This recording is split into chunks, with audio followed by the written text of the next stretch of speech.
We'd like to ask everyone to please come in, take a seat. If you don't mind turning your cell phones to some silent mode, we'd appreciate it.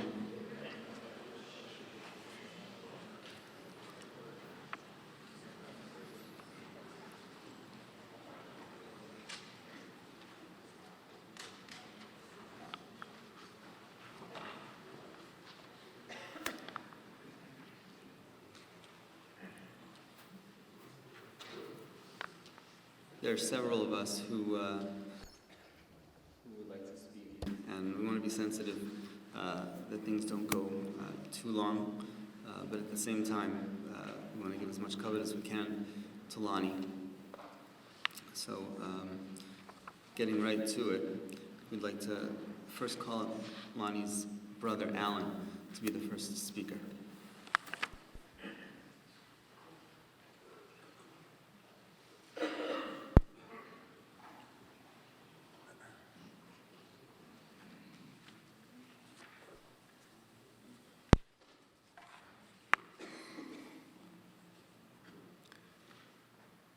Birshus Rabbanim, Birshus my parents, Birshus my sister-in-law Ronit, my nieces and nephews, Birshus the wonderful Hatzalah organization that does so much for this community, and Birshus the incredible community of Baltimore. Lonnie came to Baltimore as a teenager in high school after having spent his first year of high school at MTA in New York. He didn't like New York, and he couldn't wait to leave New York. He came to Baltimore, and my parents it was suggested to them to take a look at Baltimore to TA as an alternative, as a place for Lonnie to go to high school, because there was no good alternative in Philadelphia.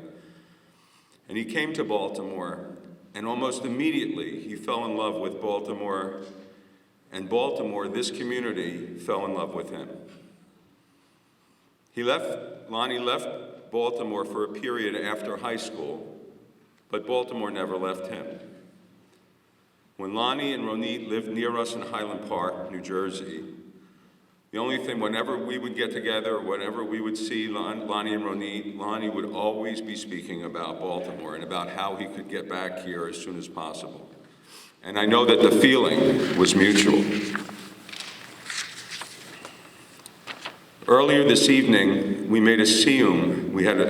The family got together and we made a siyum on the Mishnayos that were learned in Lonnie's memory. There are a number of reasons given for why Mishnayos are learned and why people learn Mishnayos for the Shloshin. One reason provided by the Aruch HaShulchan is that the letters of the word Mishnah are the same. If you switch them around, it's the same as the word Neshama. And that learning Mishnayos helps to lift or give us an Ilui Neshama. I would like to suggest that with Lonnie, it has even more meaning.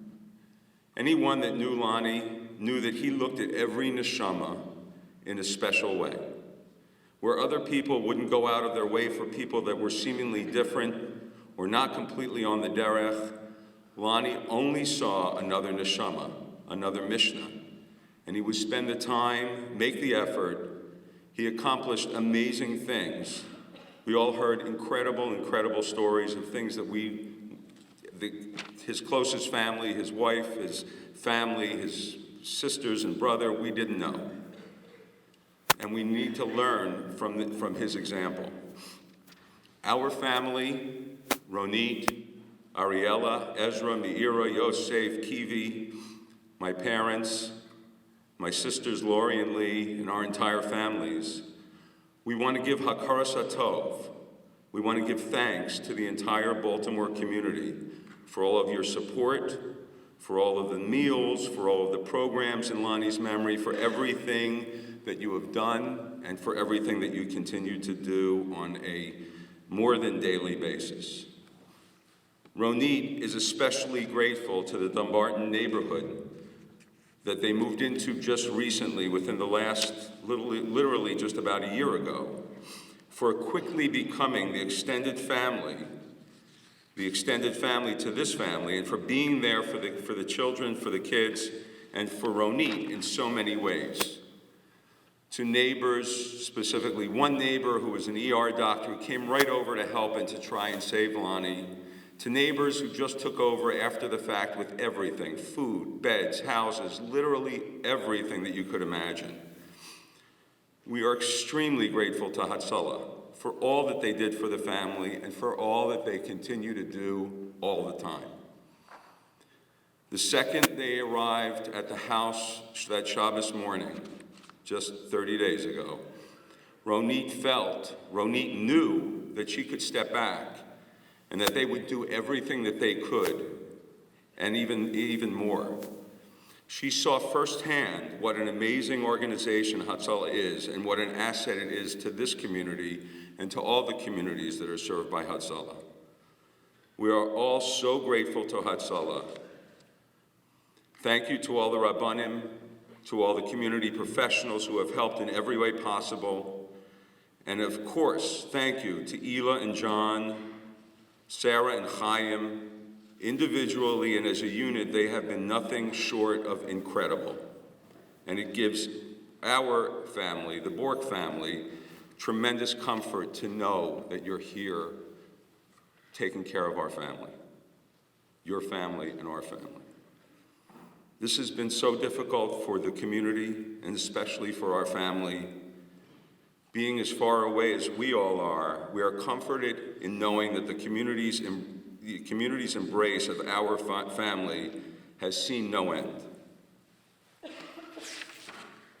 May Lonnie's neshama be lifted through the Torah that is learned and through the acts of chesed he has done and continues to inspire for all the people that are doing chesed. And may he be a Melis Yosher for all of us. Thank you.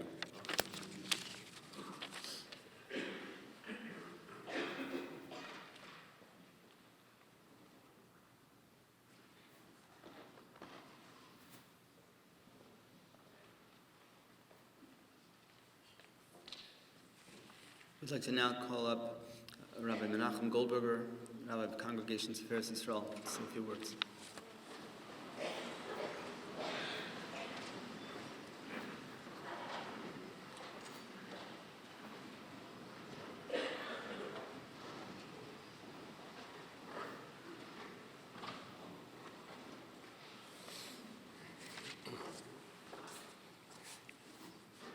Alan, thank you very much for your beautiful words. In the late 1980s, I was introduced by my dear friend, Rabbi Itchy Lowenbrown, and his late Rebbitzin, Mrs. Miriam Lowenbrown, Aleha Shalom, to a group of vibrant teenagers from NCSY. Some of them were Lonnie, Chucky, Eitan, Avi, John. The word vibrant, of course, is the euphemism that I use tonight. I know you consider that a tame word in light of some of the people I just mentioned. But indeed they were. It was an amazing tekufa, and the friendships lasted really ad hayom hazeh until this very day. My relationship with Lonnie, Olav HaShalom, had begun. The man who Lonnie became, the wonderful husband and father, friend and Askan, was beginning to blossom at that time when I met him as a teenager. And then his connection to Baltimore began and became firmly cemented. I think that a picture will emerge from the various speakers tonight. Some of the aspects of Lonnie's outstanding midos and milos will come forth. And we all know, of course, that we can't describe the whole person because that's never possible. But we can do our best to remember him and all of the gifts that he gave to his family and this community. The few points that I would like to bring out are derived from a pasuk in yesterday's Parsha, Parshas Vayera, and also in Parshas Shemos. The Torah says in Parshas Vayera, Perek Chaf Aleph, Pasuk Lamed Gimel, Vayita Eshel b'Be'er Sheva, Vayikra Sham b'Shem Hashem, Kel Olam. The Torah says that Avraham Avinu planted an Eshel in Be'er Sheva, and he called out there b'Shem Hashem. Now, what does this mean? Rashi says, Chad Omar Pardes. One opinion is that the Eshel was an orchard, and from that tree he fed Orchim, his guests. V'chad Omar, and another one said, Pundak, it was an inn, la'achsania, to help and host people. Ubo kol mine peros, and then in that inn there were all different kinds of fruit and produce. That's what Rashi says. Vayikra Hashem b'Shem Hashem, and he called there in the name of Hashem. Al yidei oso eshel nikra shemo shel HaKadosh Baruch Hu Elokah b'chol ha'olam. By means of that eshel, the name of Hashem was called out. It became known to the whole world. I'm thinking about this pasuk in relationship to Lonnie, alav hashalom. An eshel, a tree, an eshel, a pundak, it's about providing for people. And the Torah makes sure to tell us that Avraham Avinu spent his time providing for people, helping people, giving them shelter, and giving them food. This was one of the great traits that Lonnie had, that he saw a need in another person and he stepped right in and he helped. He was like an eshel. He was like a tree that was giving shelter and comfort to people who needed to take refuge, and they took refuge in him.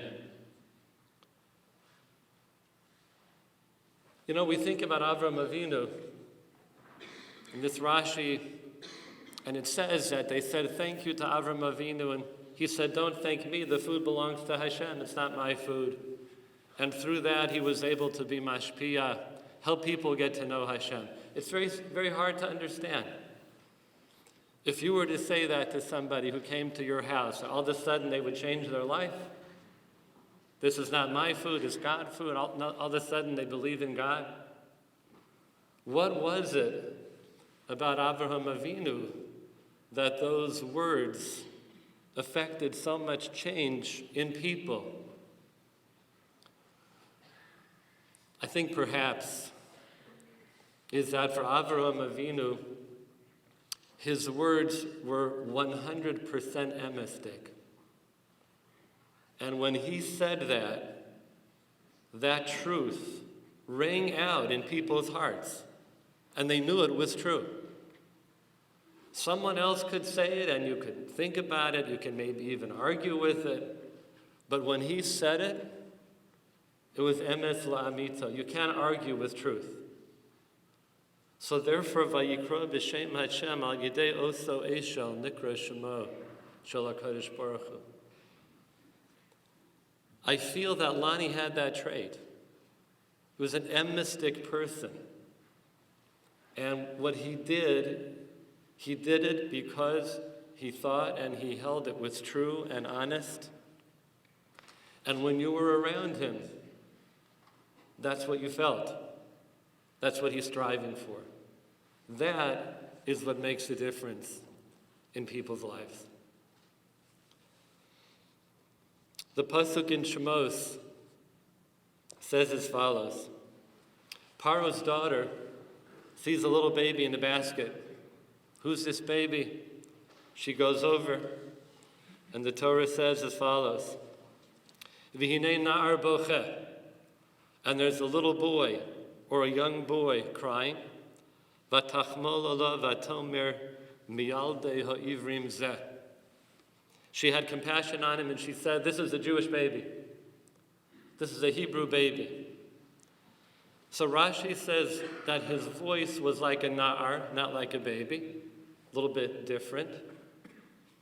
And Lefi Hapshat, she knew he was Jewish because he was being hidden away in a basket, otherwise he'd be thrown into the river. Miyaldei ha'ivrim zeh. Other Meforshim said she knew that because he was mohul. He was already circumcised, so she said, Miyaldei ha'ivrim zeh. The Baal HaTurim has a different shot on this pasuk. And he says as follows, V'hinei na'ar bocheh, and there was a young boy crying, Ze Aharon. This refers to Aharon, not Moshe Rabbeinu. Shehi nichaso eitzel hateva, that she, his mother, put him next to the teva. Why? To make sure everything would be okay.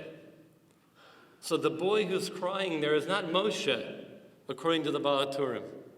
It's his brother, Aharon.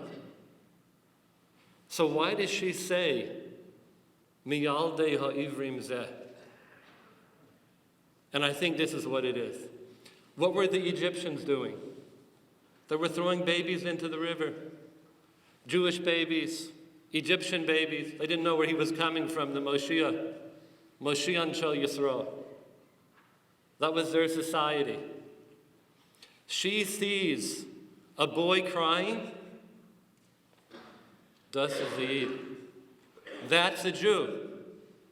If you're crying for somebody because you care about them, that's a Jewish person. Miyaldei ha'ivrim zeh. The Egyptians were crying for nobody. They had hearts of stone. What do we see from there? When we take it into our own heart, the plight of another Jew, and we care about them, then Miyaldei ha'ivrim zeh. We are amongst the Jewish people, amongst Klal Yisrael. That was Lonnie. Lonnie stood by so many people, like Aaron HaKohen standing by the basket. What's going to be? What can I do for this person? I keep hearing story after story, and I heard another one from Ronit earlier tonight about the people that Lonnie stood by because he cared about them. Pashut cared about people, belev shalem. And that is the most beautiful Jewish trait, Yiddish Amida Tova, to be able to truly care about people.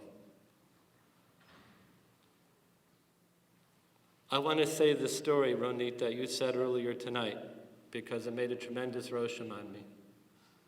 And it's about this, that there was somebody who was working for Lonnie, who were having difficulty having children. Lonnie found out about this.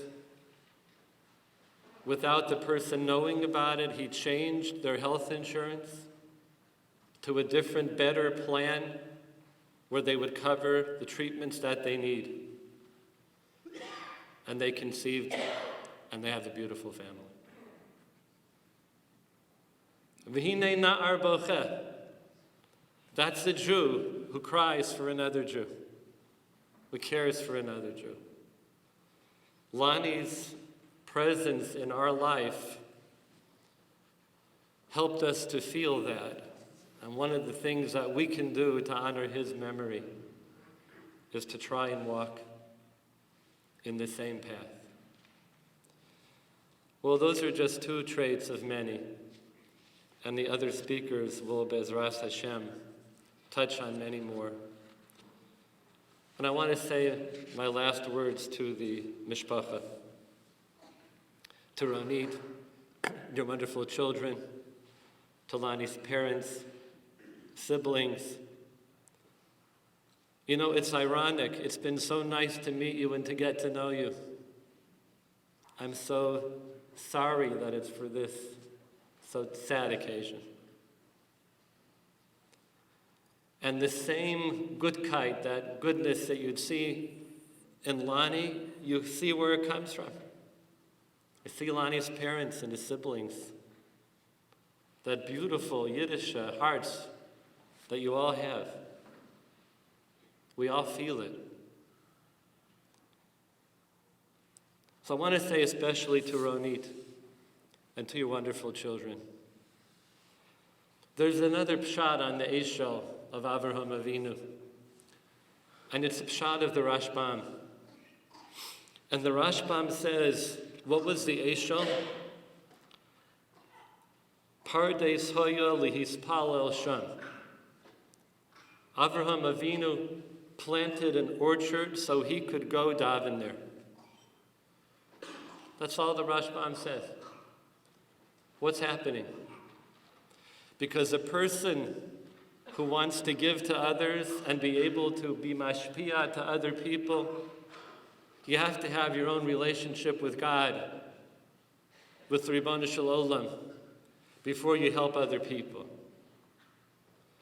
We've heard so many things about Lonnie, his beautiful traits, his midos tovos, his chesed. And we're saying to the family, we're saying to the kids, strive to be like your father. Strive to be like that, and it's true. But I want to tell you one thing first, before that. Allow yourself time to heal. Allow yourself the time to gain strength. You can become all those things, Bezras Hashem, that Lonnie was. And I feel that you will.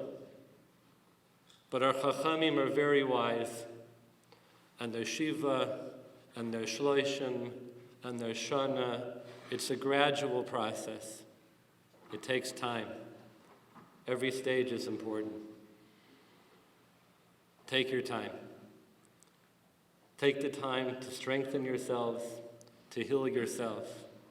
Vayita Eshel, to plant your own orchard, where you and Hashem can commune with each other, with the beautiful strength that you have from friends and family. And Bezras Hashem, that strength and that healing will come. May Lonnie's neshama have an aliyah, may chayil uchayil. May the beautiful memories that he brought to this family and this community continue to inspire us. Keni Hirotza.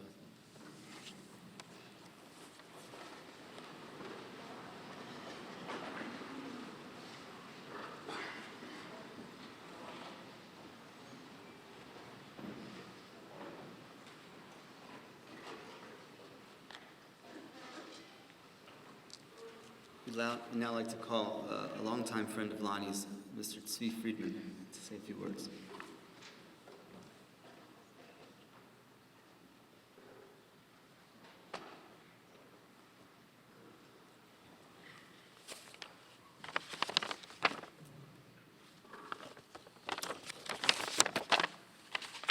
We read yesterday in Parshas Vayera, Vayisa Einav, Vayera v'hinei shloisha nashim nitzavim alav. He lifted his eyes and saw, and behold, 3 men were standing on him. Avraham Avinu is considered the Amar HaChesed, the pillar of loving kindness. He took advantage of every opportunity that availed itself to help someone, to perform a kindness for another person. He paved the way for many acts of kindness that, in a sense, define the Jewish people, who we are. Avram did not merely delegate to others to act on his behalf. He personally acted. He reached out with love, with care, with empathy, but above all, he reached out. As the father of our nation, it was not necessary for him to personally involve himself. But that was Avram Avinu. When a great person personally carries out an act that he could have easily delegated to others, it elevates the act. ennobling the individual who executes it.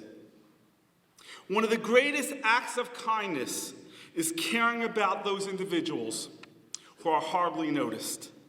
People are always ready to earmark money and assign personnel to go out of their way to help someone well-known or to participate in an organization that is either prominent or caters to some exotic, the shocking, the dreadful, the heartbreaking causes which draw to our heartstrings or achieve notoriety. Very few resources, however, are allotted to the down-and-out individual who will not generate fame for his saviors. The little guy who does not garner much attention, regrettably, does not receive much attention either. But the little guy always had Lonnie Borck in his corner. As Rabbi Goldberger said, when I sat down this morning and said, what pasuk describes Lonnie? And which pasuk did I come up with? Vayikra b'shem Hashem. I recall hearing a couple years ago from the Mashgiach, Rav Weisbord Shlita, he told me this sforno that mentions that this was the avoda that Avram did his whole life, namely to be korah b'shem Hashem, to do chesed with everyone and to teach them the ways of Hashem. This is the biggest zechus and the biggest bracha. Vayikra b'shem Hashem, he called out to the others in Klal Yisrael and taught them how to serve the Ribono Shel Olam. He did not teach them by telling them what to do. Like Avram Avinu, Lonnie taught us all with his actions. My mind goes back to the day of his Levaya when we gathered in Rosedale at the Beis HaChaim at the cemetery. I saw a lot of old friends. I talked to one friend. Why are you here? He said to me, I'm here because Lonnie gave me my first pair of tzitzis back in NCSY days. I said to the next person, why are you here? He didn't have to tell me why he was here. Back when he was down and out, he wasn't at home, he was kicked out of the place where he was living, Lonnie and his parents took him in for the summer in Philadelphia. I'm sure Mr. and Mrs. Borck remember this well. We talked about it at the Shiva house. And he lived there for the summer, and then he went off to Eretz Yisrael and became a Ben Torah and a Baal Chesed in his own right. A person had called me last year, and I remember talking to Lonnie about this, to ask me for money, for tuition, for some kid to go to Eretz Yisrael. And he told me, you know why I'm calling you? Because 15 or 17 years ago, when I was ready to go to Eretz Yisrael, Lonnie Borck made a short list of people who I should call. And you were on that list, and I came to see you, and you gave me a nice check to turn around my life to go to Eretz Yisrael, all because Lonnie cared about him and had him call me. And now that beneficiary of Lonnie is doing the same for others. In happier times, I recall Lonnie and my brother Jules sitting outside my office as they both worked for me in the good old Watermark press days. Jules was the head of advertising, Lonnie was the head of internet marketing. And together did they cause a storm and a ruckus in the office. We always had good food, jokes, laugh. But Lonnie's responsibility, even in that office, with a handful of frum people, was to make sure that every one of the young frum people there stayed true to Torah and mitzvahs. And whatever they did, he was with them, and still today, they're here, and they're his friends. And they're here because of him. And one final thing, I could go on, but time is short, that Lonnie accomplished. As we walked in, we saw the 4 ambulances of Hatzalah standing outside. Now, some of you know, but most of you don't know, those 4 ambulances are here only because of Lonnie Borck. You see, we met with the fire commissioner, and he said, ambulances don't happen in the city. The only ambulances are the city ambulances. Not that we're against private ambulance, but we're union. And if you're not union, you can't drive an ambulance in the city. So we're great that you go to people's houses, but we will never, ever allow ambulances in Baltimore because they're not union. And it's nothing against Hatzalah, but without union, we can't have it. And that was the end. But Lonnie wouldn't take no for an answer. And day in and day out, he called me and we made meetings until we finally got to the governor and we met with the head, Dr. Bass, who was at that time and still is head of Maryland Emergency Medical. And he controlled the ambulances. And he sat down with the fire commissioner and basically threatened them that if they didn't allow Hatzalah to have ambulance, Baltimore's money would be cut. And sure enough, it happened. And Lonnie, right, who is, everyone's been saying is smiling up there because Donald Trump is president and we all knew what a Republican he was, wrote a check for $1,000 to Martin O'Malley for his re-election, right? As did Jerry, as did many people, because Lonnie said, this guy, this governor, is the why we have ambulances in Baltimore, because he went out for us. And Lonnie got some of his friends to write for a Democrat, so you know how important that must have been for Lonnie. But those ambulances are here because of Lonnie.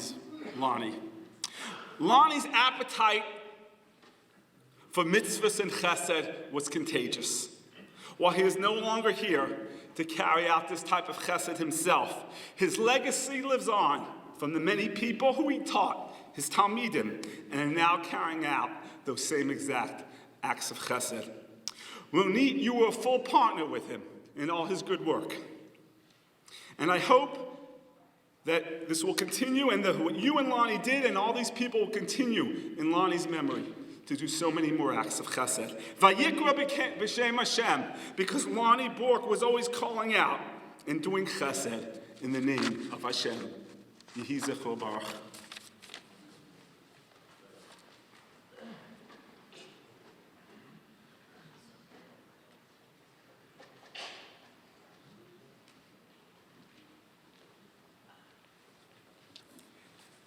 Now I'd like to ask Rabbi Yaakov Horowitz, Rav of Congregation Darchei Tzedek, to say a few words.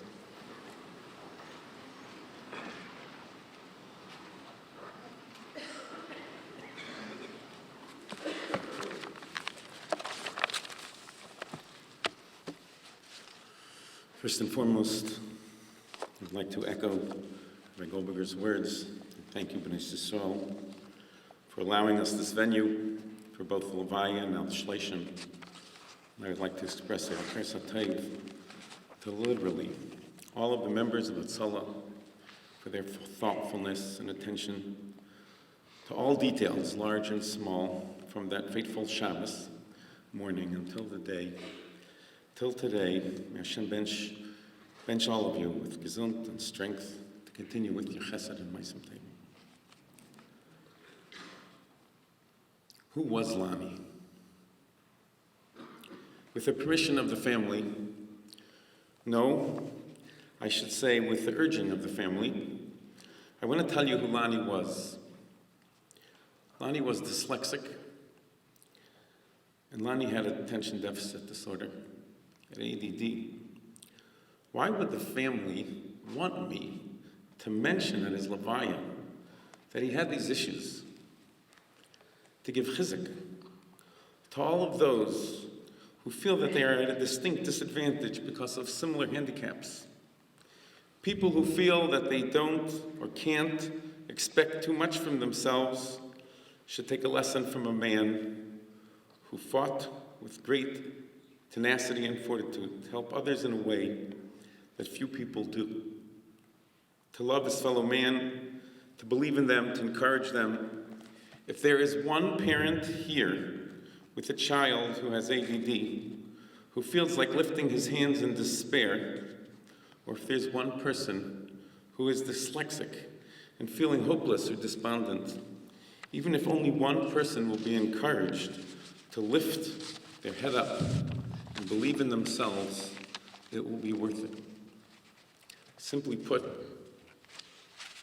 it's what Lonnie would have wanted. Lonnie was brought up in Philadelphia by his parents. You should be gesund and stark. His father was always Eisik B'tzachit Tzibor. He helped start the Polit Tzibur school with the intention that Lonnie would go there. He helped build the mikveh that was there and was always busy with the board of the shul. Just a real quick story. Lonnie's father's mother once went to the bakery in Philadelphia. A man came into the bakery and he asked for day-old bread. The baker said, I don't have any. He says, something, you don't have any day-old bread? So he started to walk out. The baker said no. And so Lonnie's grandmother turns to the baker and says, tell him you have day-old bread. Give him fresh bread. I'll pay the difference. So calls him back. He gives him the bread. She pays the difference. She walks out of the bakery. She turns around. She comes back and she says to the baker, from now on, whenever he comes in for day-old bread, I want you to give him fresh bread. And I want you to send me the bill. And it went on for a very long time. That's where Lonnie's father comes from. When his mother says to him, I never asked you for anything, she says to Lonnie's father, the mikveh needs to be taken care of here in Philadelphia. I want you to make sure. Call the plumber, he hasn't been paid. And the plumber says, he calls up the plumber. The plumber says, I want however much money it was. Lonnie's father covered it because that's what you do. That's where Lonnie comes from. To continue, the Hesped. That wasn't the Hesped. I would like to continue with the Mishnah we said at the Levaya. Rabbi Yechanan says to his Talmidim, go and see what is the right way, Shiyidbak b'ha'adam, that a person should cling to. And Rabbi Lezer says, Ayin Taiva. What does it mean, Ayin Taiva? What does it mean, a good eye? Someone who is generous, open-handed. Lonnie was generous almost to a fault. Like Rabbi Goldberger said, the story with the change of insurance to undergo treatments was expensive. Lonnie wanted to make sure that it was covered. He got that from his father and his father's mother. When I came to Lonnie asking him for a pledge for the new shul, he said to me, Rabbi, my wife says, I have so many pledges. He was such a softie. Every shul would come to him, any yeshiva would come to him, any yeshiva would come to him, and he would make a $10,000 pledge. Lonnie never had the money. He never had the money. See, that's the difference. He would promise money that he had no idea where it was coming from. He says, my wife says I have so many pledges, I shouldn't make any more pledges. I don't know if Ronit knows what I answered. I said, Lonnie, if your wife says you should fulfill your pledges and not make a pledge for the shul, I agree completely. So he had no pledge. He saw the shul was going to open, however, without a kitchen.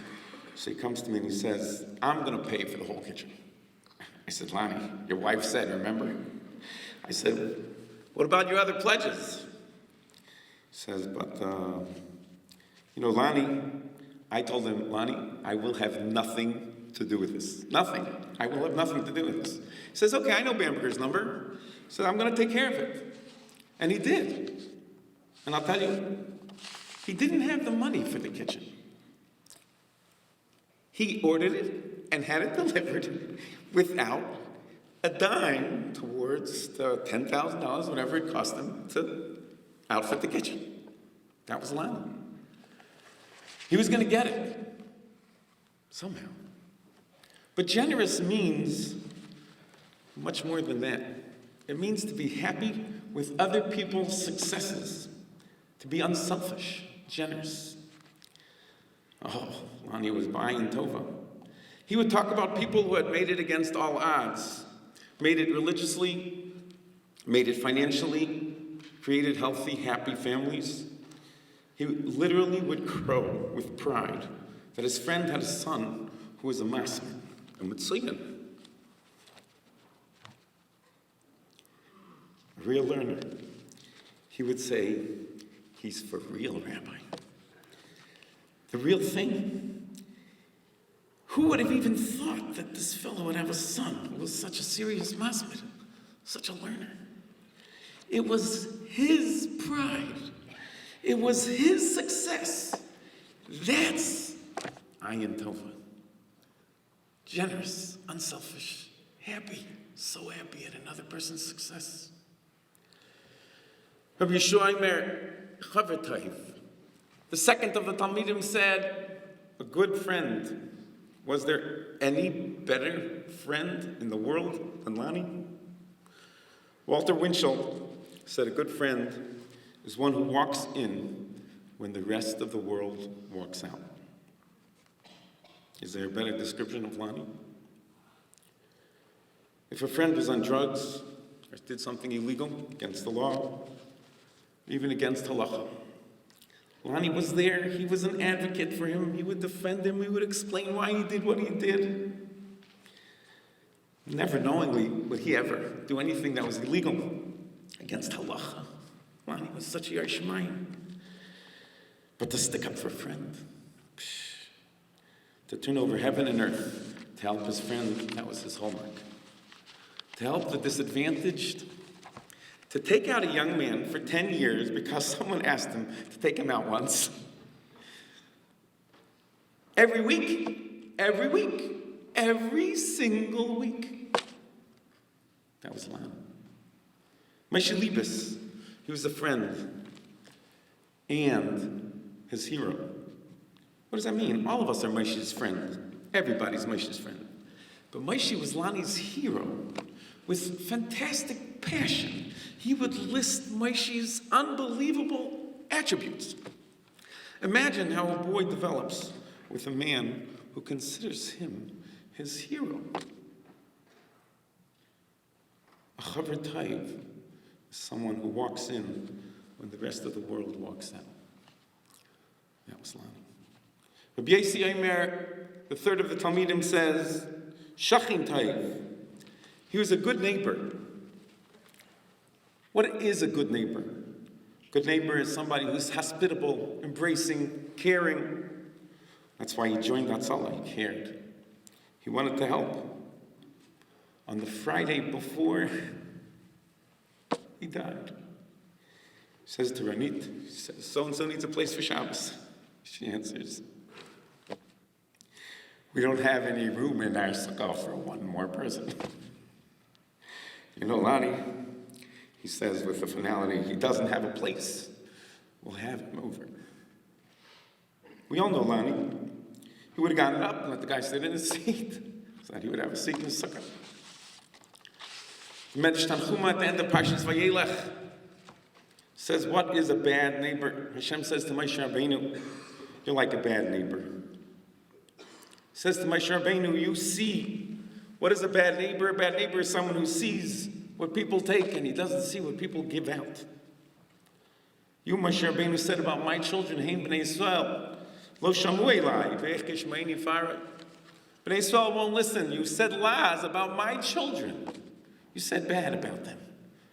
That's a bad neighbor. Lonnie would only see the good attributes of his neighbor. That was Lonnie. The fourth Talmud says, Reb Shimon Omer harayas haneilat. If a person sees what's coming, we could talk about how such a short time before he passed away, he mentioned that he wanted to be buried next to the Neil Lansky Moshe. And he is. We could talk about his comments about death all in the few months before he died. But let's talk about a different kind of harayas haneilat. He knew with the clarity what is coming, that there's a next world. He knew that. He was a harayas haneilat. He always knew that.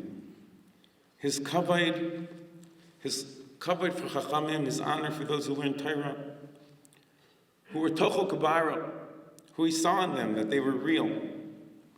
That was his line. He said, Rabbi, he's the real deal. Who acted the way they preached. His honor for them was something to see. His love for his Rebbe, Rabbi Milkovsky, his old Rebbe in TA, who believed in him and supported him. He was a tzaddik.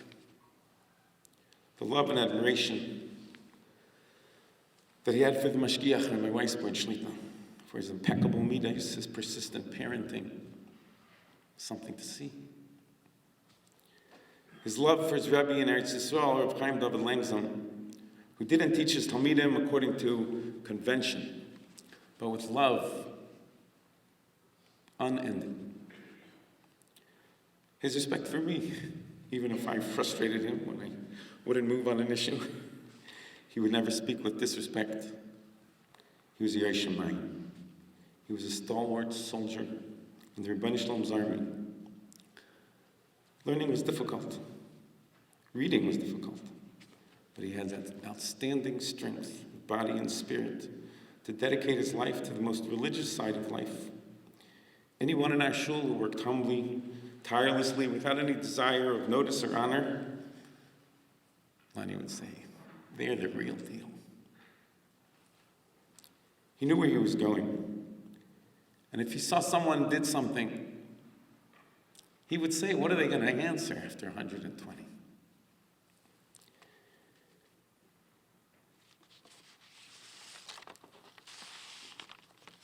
And the last of the Talmidim, Rabbi Elazar says, Rabbi Elazar ben Arach says, Leiv Taiv, good heart.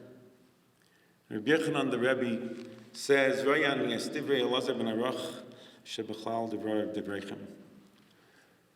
Everything, all of these midos of all of these other four Talmidim are included in Leiv Taiv. Lonnie was lion-hearted. The courage that he had. It takes enormous courage to believe in somebody who is so down and out, to believe in them that they are going to become somebody special. Is an unbelievable midah. They're all the way down, lower than that. And to believe in them takes an unbelievable amount of courage, pickup, to beat it.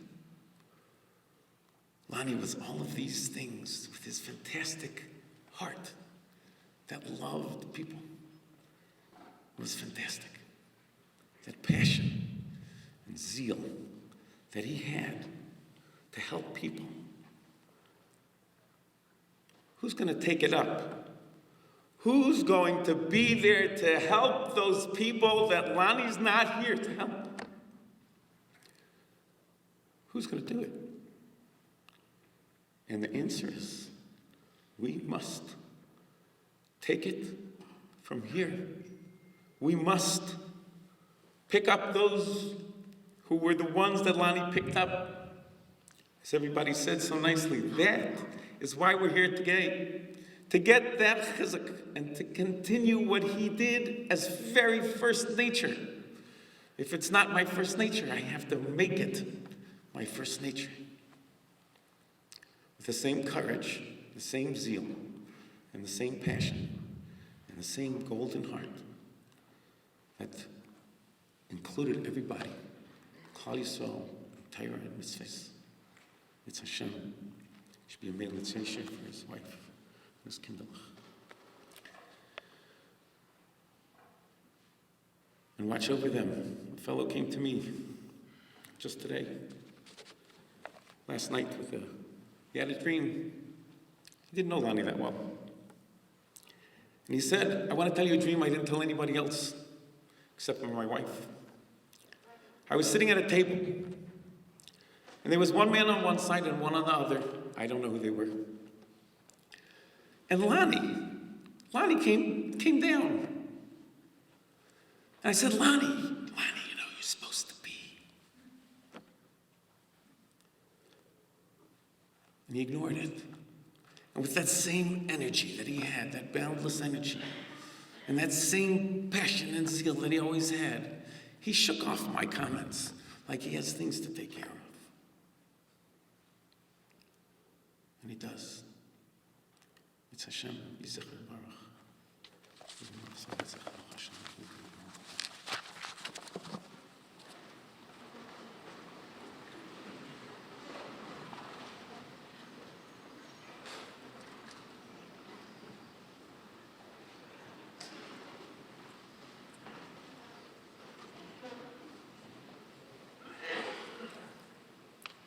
We'd now like to call upon Rabbi Mordechai Becher, who's Lonnie's first cousin and a Rebbe at Yeshiva University.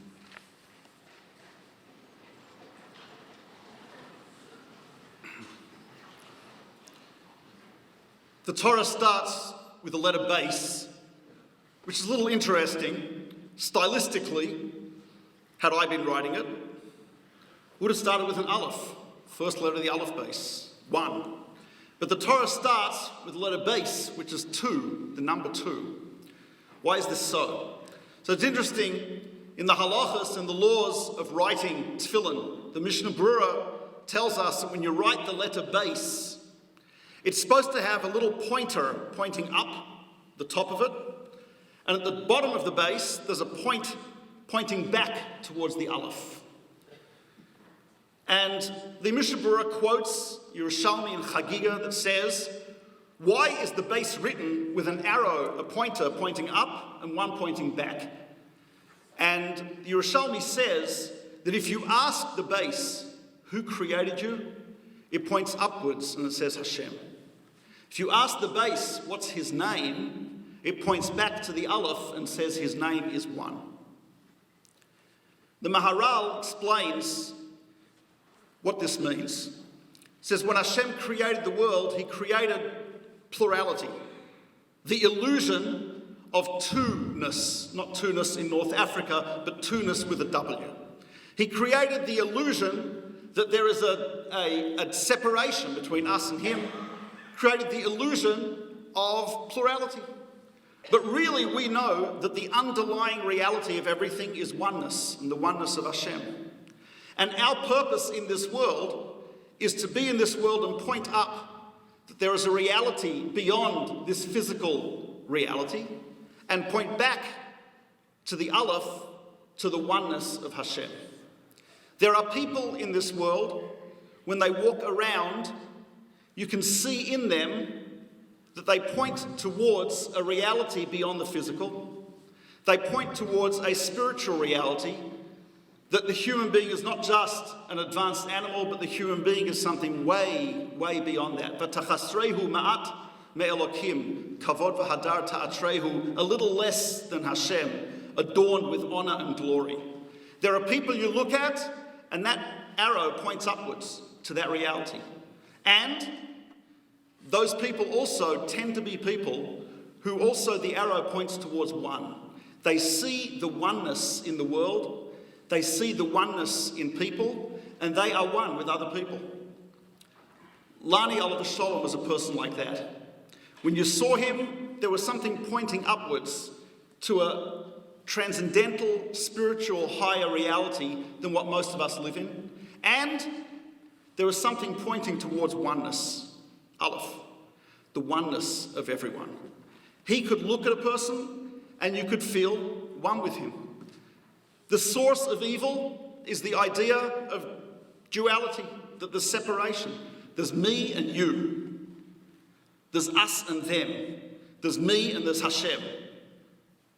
With Lonnie, it was not like that. It was always we, us, one.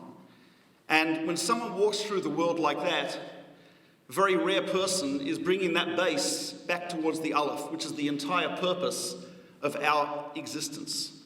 When you have a person like Lonnie Oliver Sholem, that's someone that we have to look at as a paradigm of what all of us could be.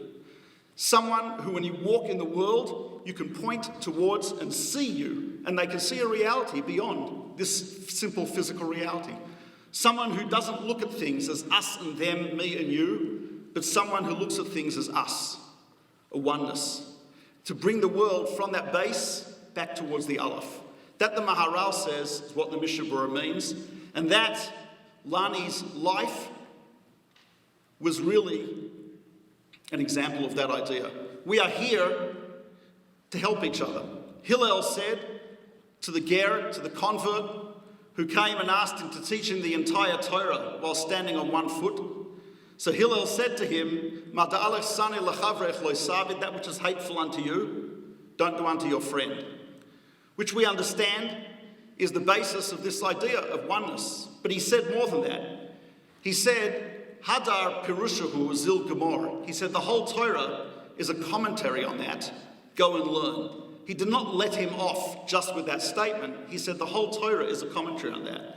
And I think what he meant, perhaps, is this idea that the whole Torah is how to be to get closer to that oneness of HaKadosh Baruch Hu. Whether it's the closest between us and Hashem, whether it's the oneness between thought, speech, action, nefesh, ruach, neshama, or the oneness between us and the other person, that is the essence of what the Torah is about. Whether it's mitzvahs ben adam l'chaveiro, oneness between me and the other person, mitzvahs ben adam la'atzmoi, oneness within the person, mitzvahs ben adam l'makom.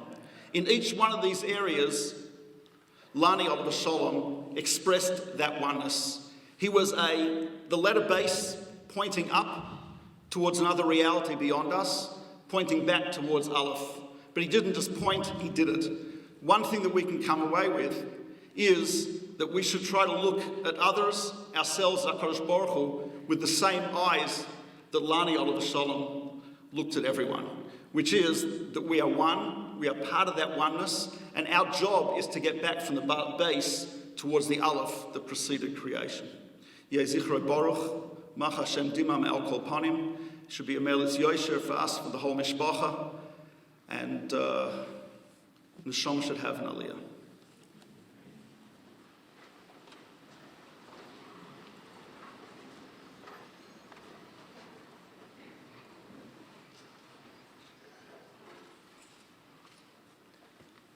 We'd like to ask the Mashgiach of Yeshivas Ner Yisrael, Rabbi Beryl Weisbord, to please say a few words.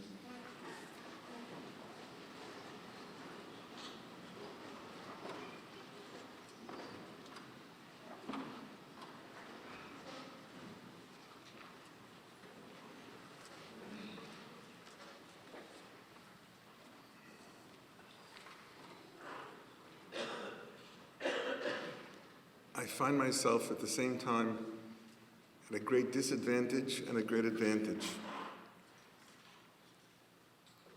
A great disadvantage because I knew Lonnie and spent time with Lonnie, but not half as much, not a percentage as much as the previous speakers. But I must tell you that it didn't stop the way Lonnie felt about me and the way I felt about him. When I was shiv at the house, Mrs. Borck said to me, "You should know, Lonnie loved you and loved your son." And I told her, I said, we loved him very, very much. Lonnie was one of the most genuine people that I've ever met, a person that, as all the previous speakers have mentioned, we can do very well to look at, to try to identify, and try to emulate. I was thinking this evening, the one thing that I think that I would like to bring out that was definitely a great strength of Lonnie's was his ratzon, his desire. Nothing stood in the way of his desire. When he wanted something, he wanted to do something, he did it.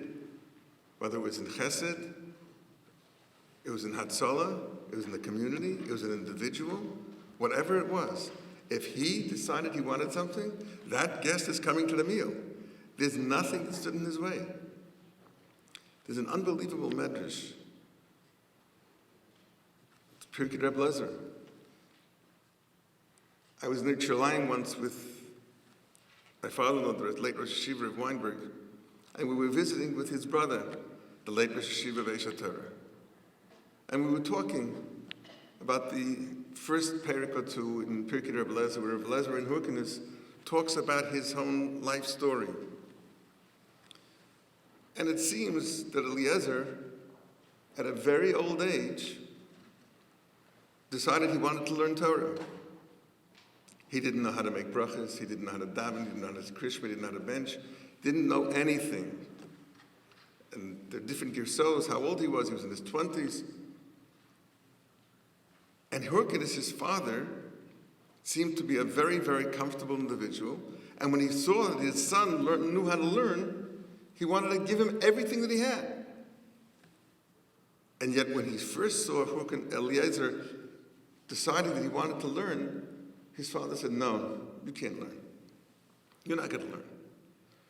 You'll get married, and your children will go learn. So we were talking in the car. My father-in-law, Zechan Lebracha, and his brother, Neach Zechan Lebracha, they were talking, what gives over here? What was Eliezer? Why couldn't he make a bracha? Why didn't he know how to daven? Why didn't he know how to bench? And he became the Gadol Hador, one of the greatest luminaries of his time. And his father at first didn't want to let him go learn, and then afterwards wanted to disown everybody else and give everything to him. So Neach suggested something. He said, it's clear to me that Lazer ben Hyrcanus had a head like that wall. And it's also clear to me, he said, that Eliezer's father, Hyrcanus, got the best rebbeim that money could buy to try to teach Eliezer. And tried as they would, couldn't be successful. Couldn't be successful enough to get him to bench. So what changed? So Neach said what he believes changed was that Eliezer, decided that he wanted to learn. That he had a ratzon to learn, and nothing was going to stand in his way. And that took Eliezer from being a young man in his 20s that didn't know how to daven, that didn't know how to bench, and catapulted him to the position of one of the greatest of the students of Rabbi Yochanan ben Zakkai and one of the greatest luminaries of his time. Neach said, that's the kayach of ratzon. That's the kayach that there is when somebody really wants to do something. Lonnie had this kayach. Lonnie had this kayach haratzon. Whether he could do everything that he wanted to do or not was totally immaterial, as we heard. Whether he had the means to be able to do what he wanted to do didn't play a role. He wanted to do it, he was going to do it. And he did it. We're gathered here tonight not for Hespedim, not to be Ma'er Bech, God forbid. We're here tonight to be able to learn. We're here to try to identify these tremendous traits that Lonnie possessed. And as was said before, to try to see what we can do to make up for the loss. Lonnie's not here now. He can't do that. We have to step up to the plate. This is something that I think we can all learn from Lonnie. The kayach of ratzon, not to ever think that we can't do something, not to ever think that something is too much or too difficult. If I really want to do it, I'm not worse than Eliezer ben Hyrcanus. The Rebbeinu Shem should help, that we should learn our lessons. We should try to step up to the plate and take over where Lonnie left off. And that should be the biggest chus for him, for ourselves, for the family. He should be a Me'el Yesher for his wife, for his children, for his parents, for the siblings, for the whole community, for all his friends, for all the people who are near and dear to him. And that's all of us. Yehi Zachar Baruch.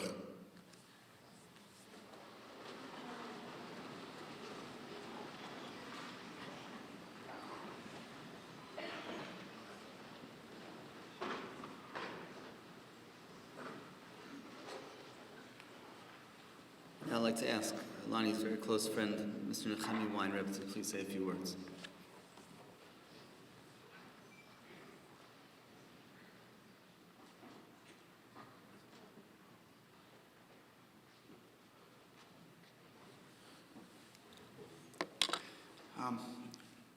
Like 2 weeks ago, Chuck Epstein called me, and he said that Ronit requests that you speak, and she wants you to specifically speak about what Lonnie did for you as a teenager.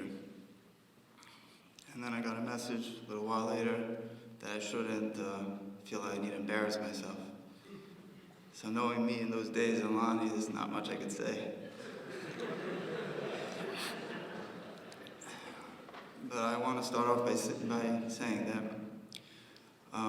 when a person does an act of tzedakah, you would think the highest level of tzedakah is if somebody knocks on somebody's door, if somebody puts money under somebody's mat, knocks on his door and runs away. So the person never knows who the person who gave it to him was. But there's really a much higher level of tzedakah. An example of that would be if you have a friend who is, let's say, making a chasana, and you know he doesn't have any money for the chasana, and you go to his boss, and you say to his boss, you know, I want to give you this money, but can you give it to him as a bonus and tell him it's for his hard work? Next day, the boss gives the money to the guy, and he tells him, you know, I want to give this to you because your hard work. The guy comes home, he says, Baruch Hashem, you know, now I have money for the chasana. He feels like he earned it. He feels so good about himself. He feels from the Rebbeinu Shalom.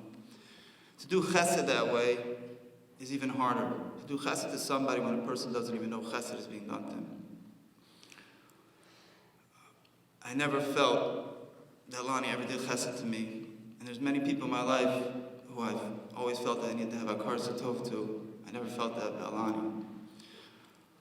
Until Chomet Shabbos Lomoid, when 3 of my friends knocked on my door, and they said they needed to speak to me in private. Just finished a Yom Tov meal. And they told me Lonnie was nifter. Besides the shock and disbelief, it just hit me like a ton of bricks that I immediately responded, I can't believe it. You know what Lonnie did for me as a kid? Do you know how close we were? All the previous speakers, everything they said, I experienced firsthand. I was one of Lonnie's projects. When I was 14 years old, I think, or 15 when I met Lonnie, I was a kid who today you would call at risk. In those days, I was maybe 1 in 10,000. Today, or probably 1 in 10. I hadn't made it in the classroom. I couldn't sit still. Couldn't learn Gemara. I found no success in Yiddishkeit at all. And I wanted to be a happy, successful person. So I started to look for it outside of Yiddishkeit. 2 most important things to me at that time was happiness and success, which I defined as fun and making money. And my now father-in-law, Rabbi Lowenbraun, had convinced me, I think, to go to NCSY Shabbatom, which was in Silver Spring. And my intentions was to have a good time. It wasn't for spiritual reasons. And we get to Silver Spring, and we get to this house, and Lonnie Borck is the advisor, and his job is to make sure we go to shul, go to different events, and keep us in line. I don't remember anything that happened that Shabbos, but I could see Lonnie's face right now when he would tell over stories from that Shabbos. His whole face would light up. He had this big smile on his face, and he would say, hopefully they were fairy tales, but he would say, oh, whatever occurred. After that, we became very close. At that time, he was living at Chucky's house, and he would invite me for Shabbos meals all the time. And Howard said that I was the one who Lonnie took home to his house for the summer. We were working by his brother Alan, who Lonnie at that time looked very much up to. He had his own business, he had this huge warehouses and telephone, some kind of telephone thing. I don't remember today what I actually did there. I don't remember anything about it except one time trying to drive one of these, what are they called, pulleys or what? Forklifts. And I almost ran Lonnie over and he got crazy on me, which I didn't take Lonnie ever serious because you know when Lonnie got real angry, he just he was a teddy bear, so he could scream and yell at you, you didn't pay any attention to him. But really what I want to talk about is what Lonnie taught me. Lonnie taught me that just like me, Lonnie couldn't sit still. But Lonnie took those energies and he used them to do chesed for others. He used them to do anything possible for a friend. He grew in Yiddishkeit with it. He never sat still. And I saw from Lonnie that there's a place in Yiddishkeit for somebody who can't sit still and can't sit and learn, but there's so many other things a person can do, and Lonnie showed me that. Not by speaking to me about it, but just by actions. He was the guy for anyone who, if it was 3 o'clock in the morning, you needed somebody, you called Lonnie, he's there 5 minutes later. There's so many different things that he was just pure. You know, when somebody's struggling or somebody's in need, they need somebody real to show them how to live, and that they really care about you. not as a favor, but as from real. And Lonnie was that real person. He was all heart, everything. You never knew he was doing it as anything but because he wanted to do it for you, because he loved you, and he wanted to help you. When Lonnie got married to Ronit, I remember when they were dating, when they got married, if you ever want to know about the opposite of the track, it was Lonnie and Ronit. Lonnie was like Mr. Energy, loud, and Ronit was very quiet, shy, reserved, whatever, snua, whatever you want to call it. And, but they were both had the biggest hearts, and they were so perfect for each other. And Ronit really, she was the best thing to happen to Lonnie, because she was able to take Lonnie to focus on what he should focus his energy on. And many times I remember, at least in the old days, I remember Lonnie we were about to do something, Lonnie would be like, you know what, Ronit's gonna kill me if I do this. And he would stop, and he would go back and focus. It says in Kahal's Rab, I saw that when a person goes up to Shemayim, and Nifter goes up to Shemayim, Hashem sends the Marchei Asharis down to see what people are saying about him. So Rav Chaim Volodin, Nefesh Chaim asked, why did he do that? You judge him for his mitzvahs and his averos. So he says, because when the Malachim come down, they see what kind of an impression he made. I've never been at a Levaya before where they needed to announce before the pallbearer that, there's many people who feel they should be pallbearers, but we just don't have, we just can only do what we can do. But that's because everyone felt like they were Lonnie's best friend. Everyone felt that Lonnie, anyone who was close to Lonnie thought he would, inside he thought, I'm Lonnie's best friend. Lonnie's my best friend, because Lonnie made them feel that way.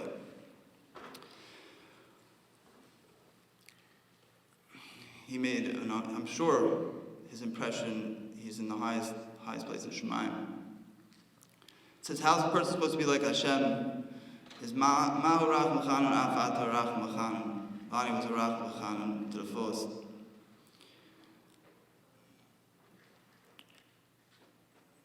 I never thanked him. I want to take this opportunity to thank you, Lonnie, for all you did for me. How you showed me how to live a life of Eved Hashem. Through Ronit, for all you did for me. And Rebbeinu Hashem should have Rachel Mechanan on his wife and his children, his mishpacha, and the community, and Klal Yisrael. I should be a meditation.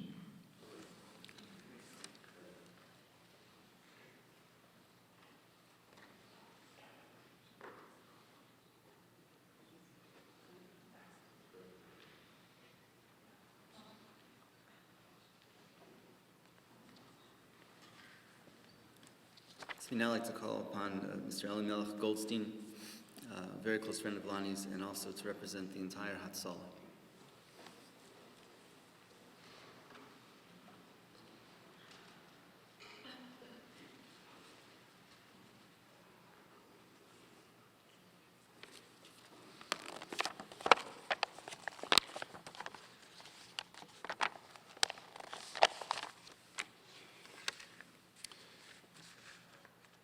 Shabbos Chol Moed took us at 7:22 a.m.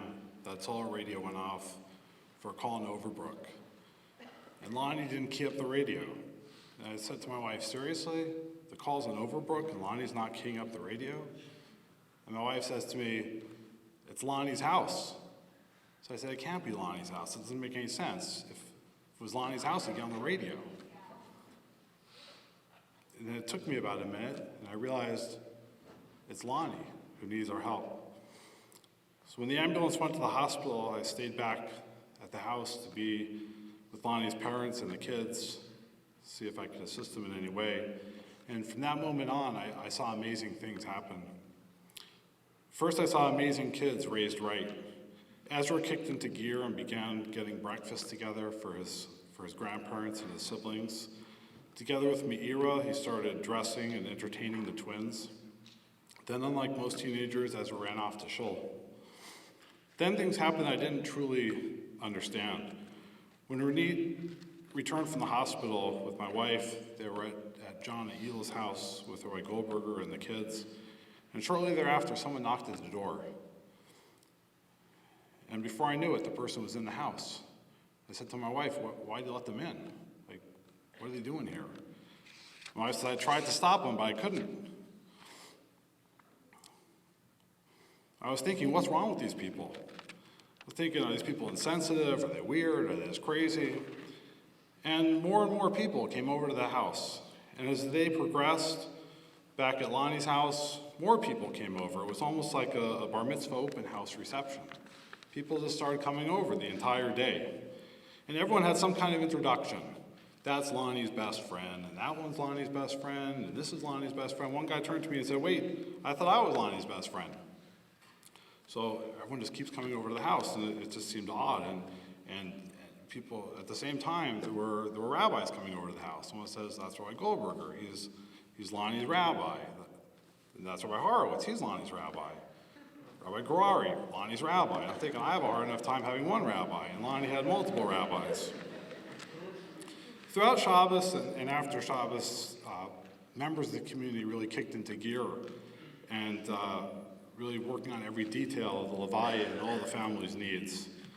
We had the privilege of picking up Ariella at the airport, and Ronit was explaining to her over the phone what had happened. And Ariella's first response was, I love you, Mommy. I'm always going to be here for you. It's going to be okay. And I was just thinking, what an amazing kid.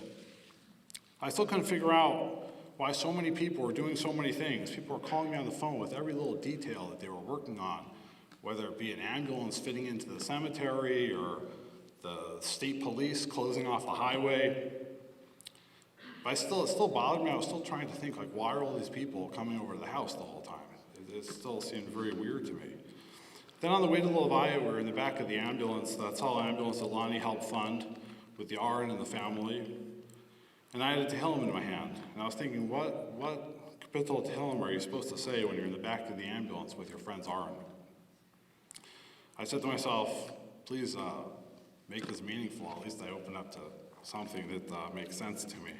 I looked down, I began to read Kapitel Samach Ches. Within the first few lines, I read, Avi Yisomim V'dayin Almanos.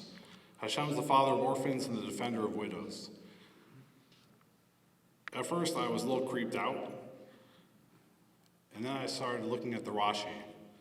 And Rashi explains that these widows and orphans are referring to a larger sense, that they're referring to all of Klal Yisrael.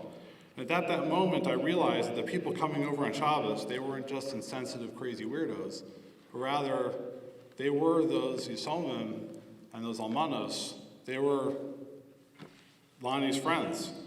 They were Lonnie's family. They felt a true sense of loss, just like the family needed to gather together, they did too. And that was Lonnie. Lonnie reached out to everyone.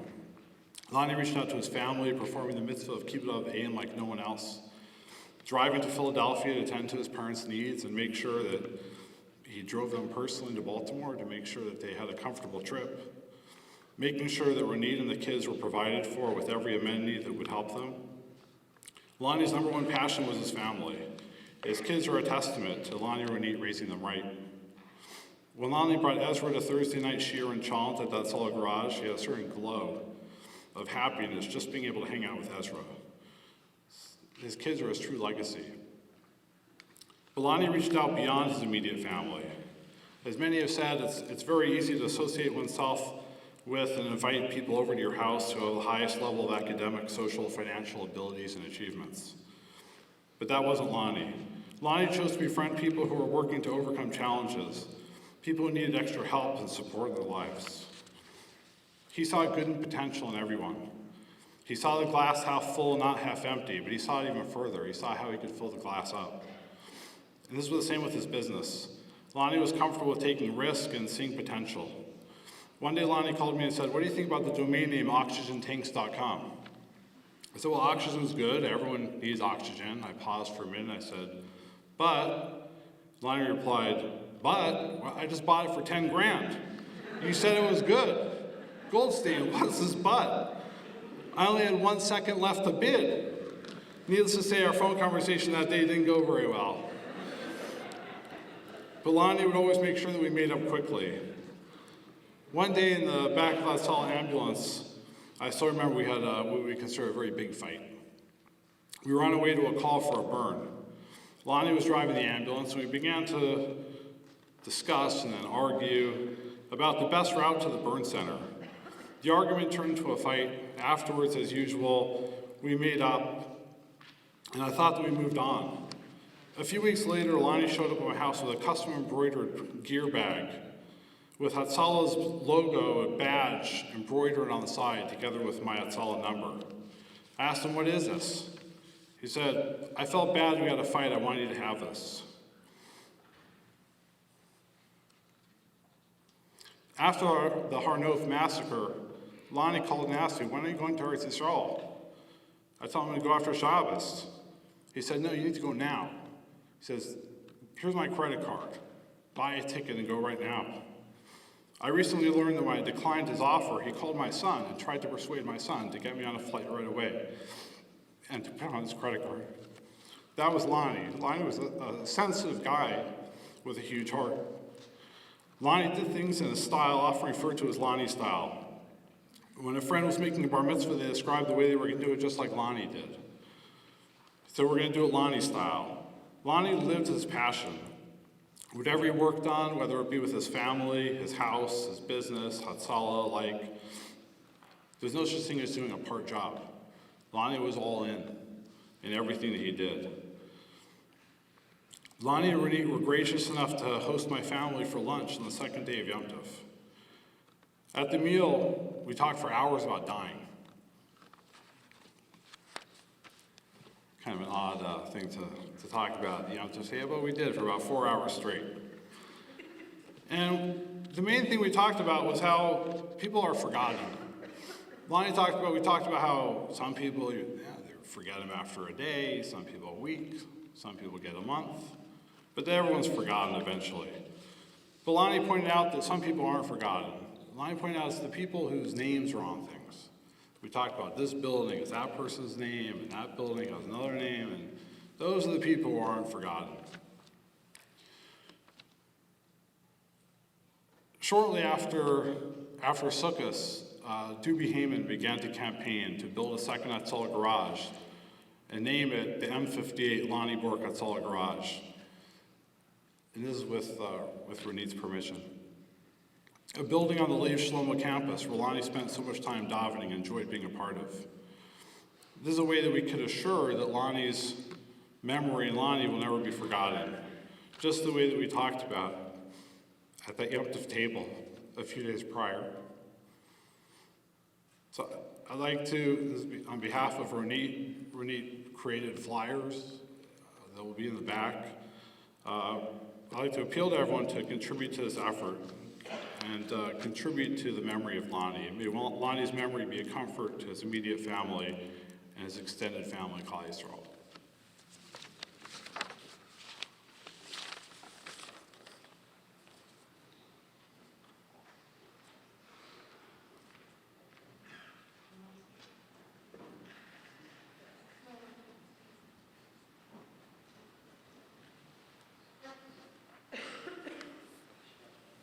We're very aware of the time. We appreciate everyone's patience. There are only two more of us that are going to speak.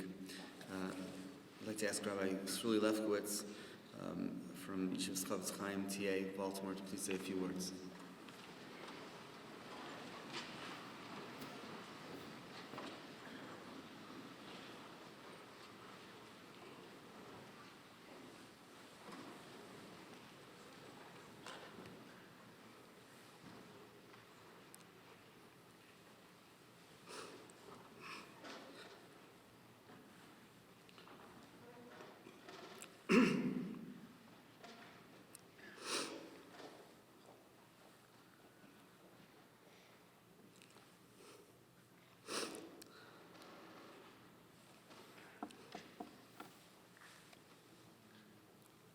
When I woke up this morning, I wanted to follow a custom, a minhag, that is done by simchas, by nice events. Someone goes to a Beis HaKvaros, and you invite a person that's not with us to come to the chasana, come to a bar mitzvah, come to a communal event. And I planned on going to invite Lonnie to let him know what was happening today. When I heard from Chucky that there were 11 speakers tonight, I knew that Lonnie would tell me there's no way in the world I'm showing up. I want to apologize that my wife's board had mentioned, chas v'shalom, someone should get up here to cause others to cry, to have bechias, not the place for it. I just don't see how it's possible to stand up here and not cry. I had a different relationship with Lonnie than I believe anyone in the room. Around 13 years ago, Rabbi Zellinger from TA came over to me. So I have a challenge for you. There's someone who would love to learn. He hasn't had a chavrusa, it's not easy for him to learn. I believe he would love to learn. His name is Lonnie Borck. I had known of Lonnie, I knew him a little bit. I took the challenge, went down to the brasserie, and for the next 6 or 7 years straight, we never missed a night. We never missed learning.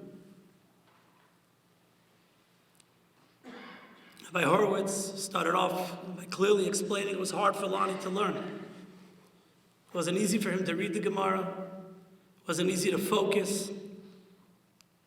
And we would sit every single night. The restaurant closed. He would sit down. His partner would sit down. His sushi chef would come and join us. His Swiss chef, who was like 6'8", he would come and join us. Some of the workers from the other side of the border would come and join us. There was food, there was trials of new types of food, and we would sit and learn. And he loved it. It was his highlight of his day. We finished, which it's hard to believe, Seches Brachas, Gemara from beginning to end. We had a beautiful siyum. Finished Maseches Tainis from beginning to end, the Gemara.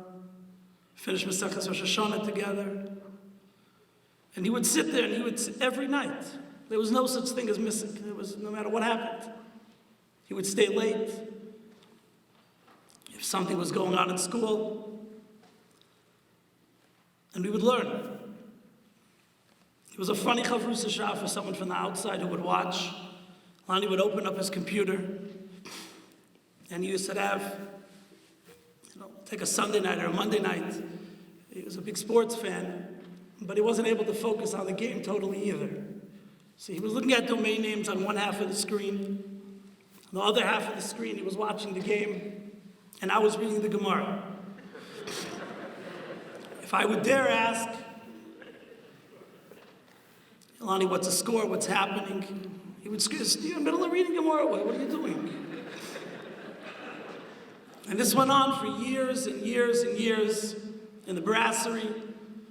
We went to the 921, up in the office, or the, whatever you call that room, the theater room, where the cameras were.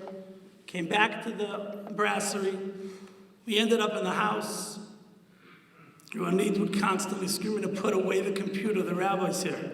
Just put away the computer. And he would say, I'm following, this is the way I follow.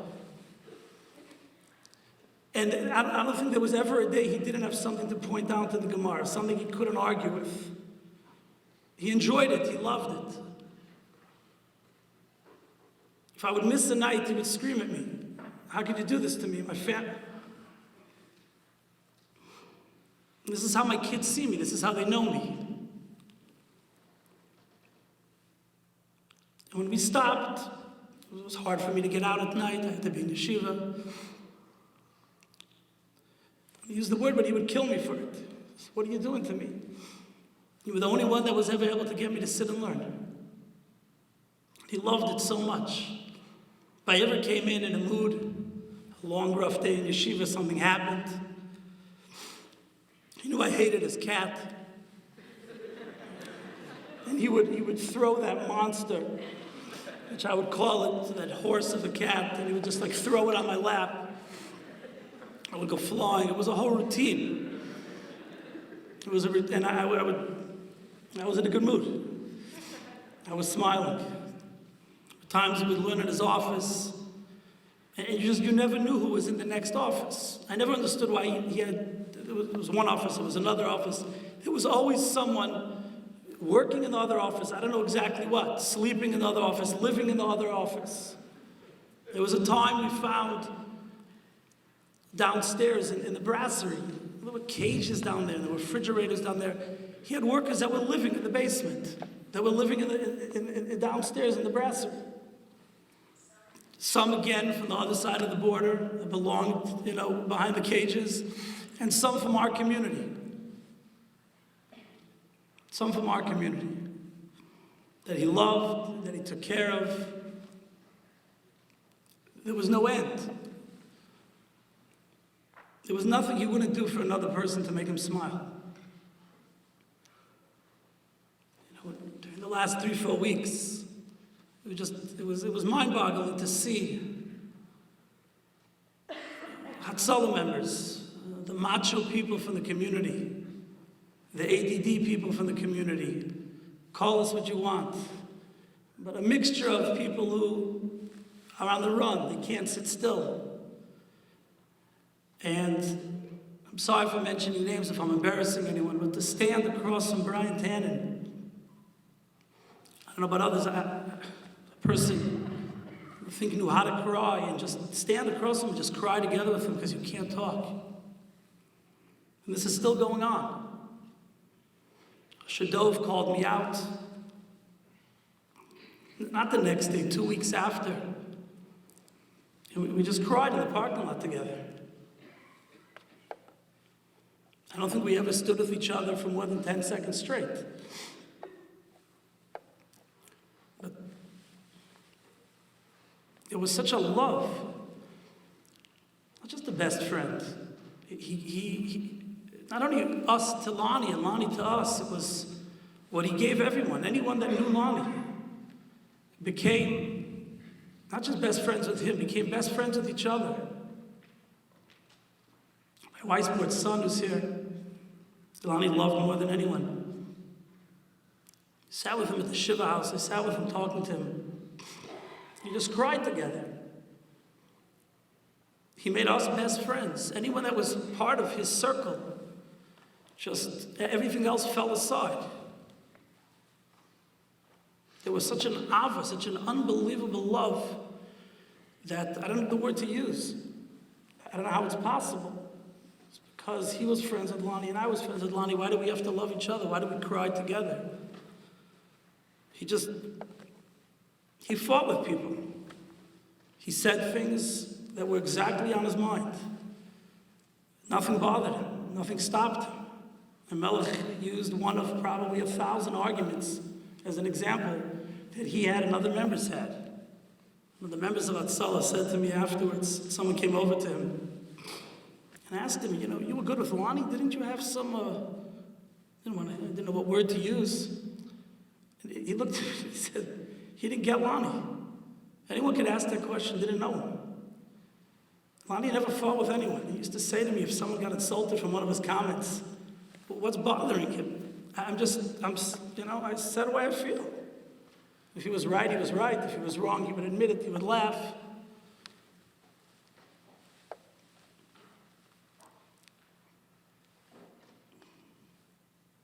You can go on for an hour talking about all of his midas, but everything that he represented.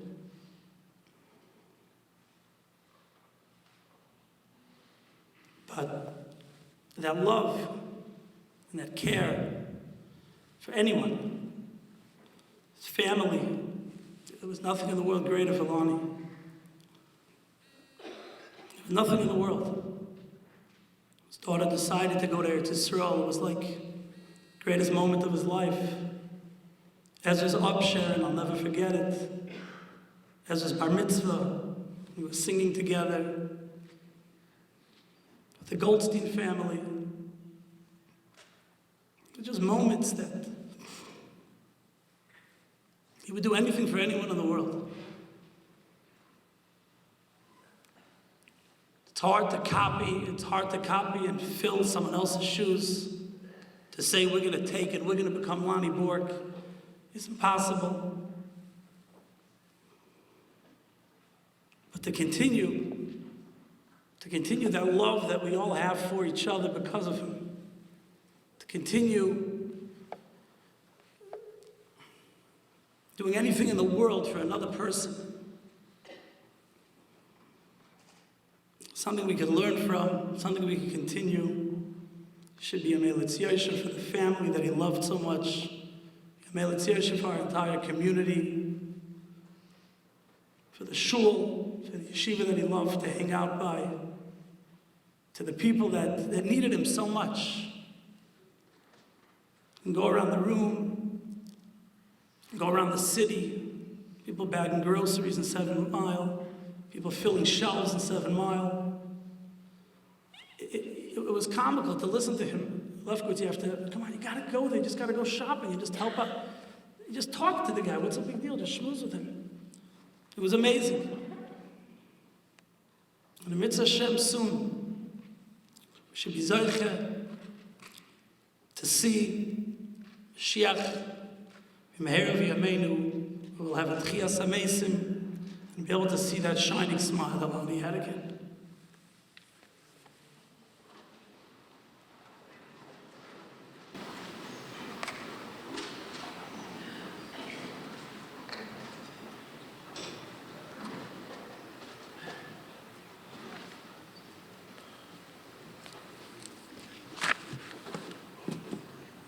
I'll be the last speaker, and I'll try to be as brief as I can. Afterwards, we can make a minyan for Myra for those who would like to daven.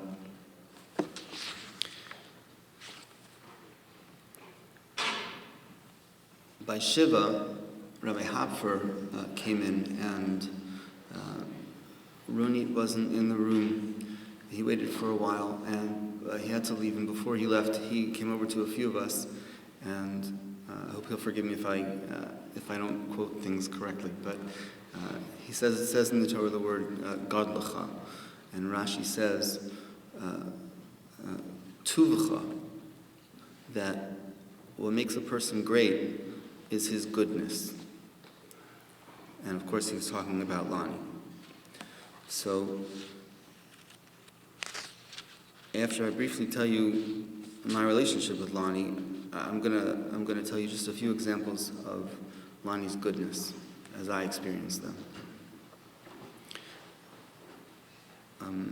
So as not to compete with everybody else who thought that he was Lonnie's best friend, I honestly never thought of myself as Lonnie's friend, and I'm very, very grateful to the entire family that they have always called me his brother, and I have always described Lonnie as the closest thing I will ever have to a blood brother. That's really how I feel about him. And we didn't act like friends, and often I was jealous of those of you who really were his very close friends, that he would talk to you 4 times a day and what have you. It wasn't like that with me. But whenever we would see each other, we would talk, but whenever we would see each other, we just fell back into this comfortable position. You just know when it's family. So Lonnie went to MTA in New York for 9th grade. He came to Baltimore in 10th grade and stayed in the dorms at TA. And the dorms were not going to open. There weren't enough kids to go into the dorms the following year. So Lonnie moved in with my mother and I into a small Pickwick apartment. And Lonnie did not board with us. Lonnie lived with us. He was part of the family. And he lived with us for the last 2 years of high school. And we each went to Eretz Yisrael for a few years, saw each other plenty while we were there. When we came back to America, Lonnie moved back in for a few more years. He was somewhat raised in my mother's home and adopted many of her values as well as the wonderful values of his parents.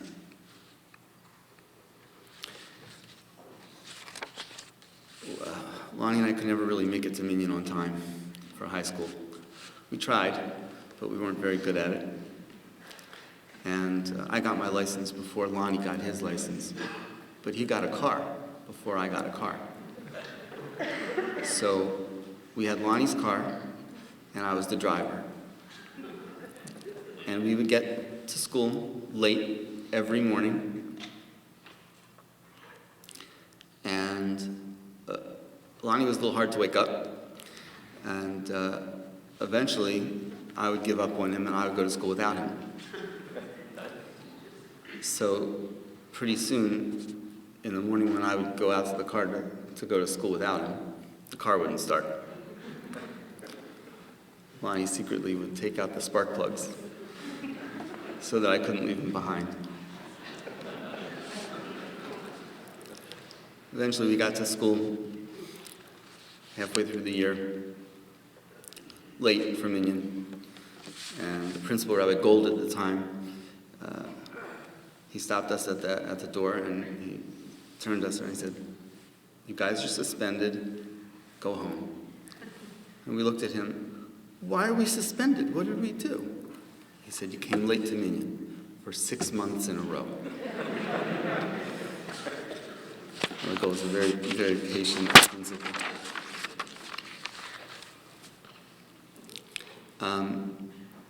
Rooney, he loved you very much. And he wasn't an ooey-gooey kind of, we didn't have that kind of friendship. We played it cool, but he told me on many more than one occasion how much he appreciated you and how much he loved you. And he sang your accolades behind your back.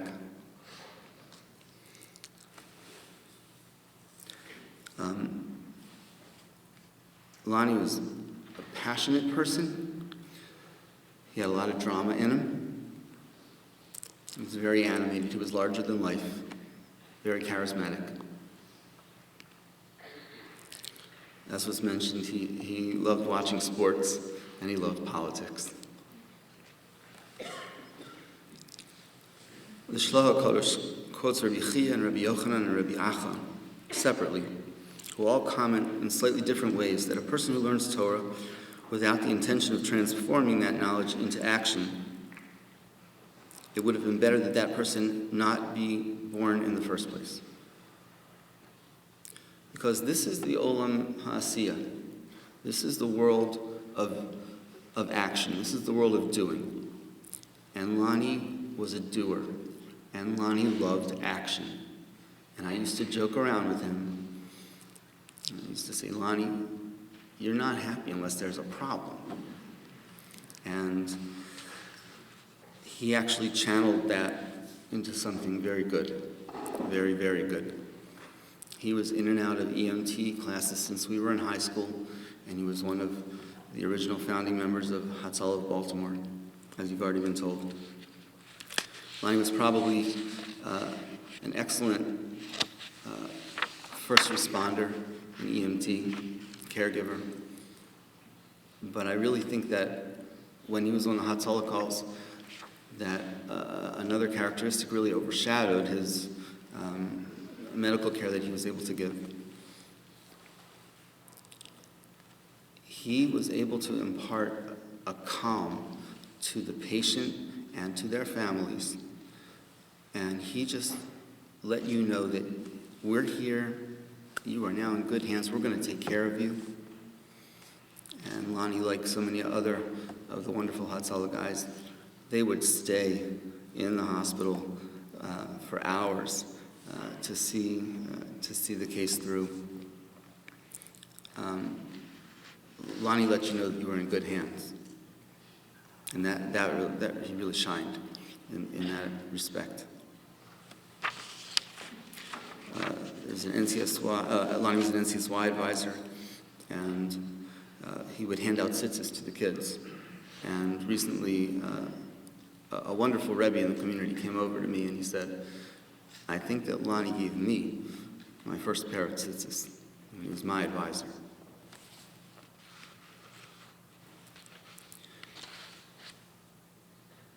Lonnie had a very special way of introducing people to each other. It didn't start when you would meet face-to-face for the first time. He would call you ahead of time or talk to you ahead of time or email you ahead of time. And he would build up the other person to you. And he would sing all of their accolades to you. And finally, when he got you both in the same room, he'd make his introductions in the same manner. And he'd tell the other person what was so nice about you.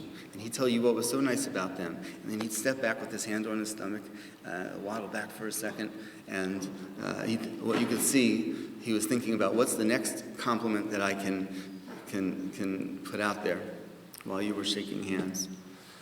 It was a beautiful and unique way to introduce people to each other. And I learned through this process that Lonnie was actually truly proud of me. And I think that that's very rare because I don't think that that's the way that we normally describe each other with friendships. As was mentioned earlier, that's something that's familial. When you're truly proud of someone else. He made me feel as though he was truly proud of my accomplishments. His great friend Svika Tal told me a beautiful story that really touched me during Shiva. He and Svika, for a few years, had a project that they wanted to find a property somewhere far away from the city, a large property that could be used for some kind of Jewish retreat or miscellaneous purpose. And they looked for this property over and over again. Lonnie had certain criteria what this property had to include. And apparently, one of his criteria was that it had to include a landing strip. Lonnie always had in mind, he wanted to be very successful and make a lot of money in order to support his friends and other people in the community and do good things for other people. And he is not a showy person, didn't want to drive around in Ferraris or anything like that. But it made good sense to him that there should be an airplane because Chucky flies airplanes. And if we're going to get this property, the property has to have a landing strip so that Chucky can fly us back and forth and so that Chucky could have a job that was Shabbos friendly, doing what he does best. And so I heard this, and I knew Lonnie had a big heart, and I knew he really meant it, but how seriously could I take it? So Tzvika said that a property came up in Virginia or West Virginia, I can't remember, an abandoned military base. And they got in the car together, and they drove for 3 hours to this property. And they got to the property, and Lonnie realized that there was only a helipad on the property, and that there was no landing strip, or he couldn't put a landing strip there. And he nixed it. So Lonnie loved me, and I loved Lonnie.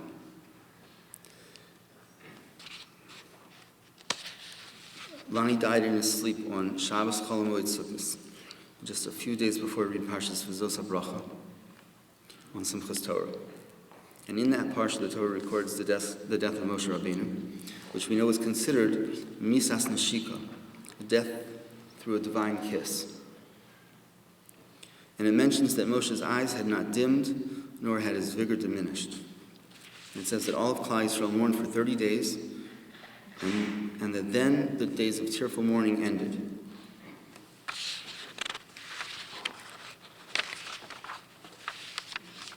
Some parallels. Lonnie, too, apparently died by way of Misas Neshika. And I read that death on both Erev Shabbos or Shabbos indicates a completely peaceful and restful transition between this world and Gan Eden. We were all caught off guard because Lonnie was so young. His eyes had not dimmed, and he too was full of vigor. And his sudden death had much further reaching effects due to the circumstances. And of course, we've all mourned greatly, and now we find ourselves here 30 days later, together at his Shloshim. Rabbi Silber mentioned during Shiva, and also the Shlach HaKodesh brings down, that we say in Hallel, Yakar be'enei Hashem, hamavsa l'chasidav, that the death of his righteous ones is very dear to him. And Rabbi Silber was, of course, placing Lonnie in this category, and very appropriately so, after hearing recently how many stories of how Lonnie extended himself by donating so much of his time and his money and his personal effort in helping those in need.